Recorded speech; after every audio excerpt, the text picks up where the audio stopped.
शिरूर तालुक्यात जिल्हा परिषद निवडणुकीमध्ये संभाव्य उमेदवार स्वाती पाचुंदकर व पंचायत समितीचे उमेदवार सागर देवकर यांच्या मार्गदर्शनाखाली उज्जैन यात्रेचा उत्साह आणि रणधुमाळी अधिक तीव्रतेने दिसून येत आहे। परिसरातील विविध गावांमधून हजारोंच्या मोठ्या संख्येने लोक, विशेषतः महिला आणि पुरुष या यात्रेत सहभागी होत आहेत, ज्यामुळे गर्दी ही नव्या उंचीवर पोहोचली आहे।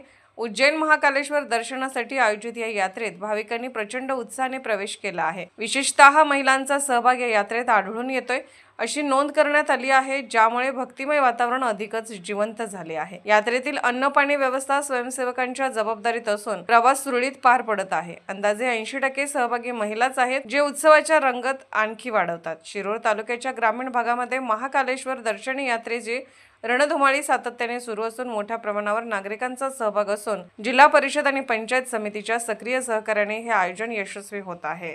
2017 पासून जिल्हा परिषद सदस्य म्हणून काम करत असताना अनेक विकास कामं या परिसरात मार्गी लावलीत। इथून पुढच्याही काळात अनेक विकास कामं, आरोग्य, शिक्षण, परत आपल्या ज्या काही जनसुविधा, आरोग्य सुविधा असतील याचे अनेक प्रश्न सोडवण्याचा, उर्वरित अनेक प्रश्न सोडवण्याचा मानस आहे। आणि ज्या पद्धतीने या परिसरामध्ये अनेक प्रकार घडताना आपल्याला पाहायला मिळतात। विशेष म्हणजे आज असुरक्षित असलेली महिलांवर होत असलेला अन्याय, अत्याचार या खऱ्या प्रामुख्याने ज्या घटना आहेत त्या वारंवार घडतात। आणि विशेष ह्या महिलांना स्वसंरक्षण देण्यासाठी आणि माझ्या तरुणांना रोजगाराची योग्य दिशा देण्यासाठी ही खरं तर मी निवडणूक लढवत आहे। या ठिकाणी आज आपल्या सर्व जिल्हा परिषद गट, त्याचबरोबर आपला पंचायत समिती गण या माध्यमातून ही जी निवडणूक लढवली जात आहे, पंचायत समिती गणाचा उमेदवार या नात्याने आज आपल्या परिसरामध्ये आपण पाहतोय की एका साईडला असलेली रांजणगावची MIDC आणि त्याचबरोबर दुसऱ्या साईडला असलेली आपली ही जी सगळी गावं,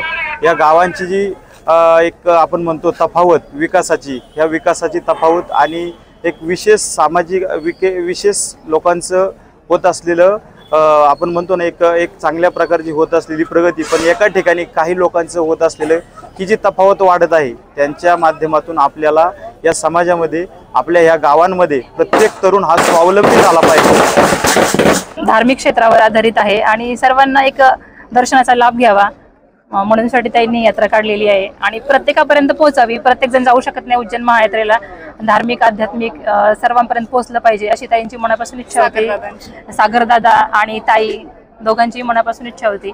सामाजिक आणि शैक्षणिक आणि आरोग्य सर्व क्षेत्रात खूप चांगली कामगिरी केली आहे आणि त्याचाच हा परिणाम म्हणजे ही सर्व उपस्थिती आपल्या समोर दिसते, त्याचाच हा परिणाम आहे।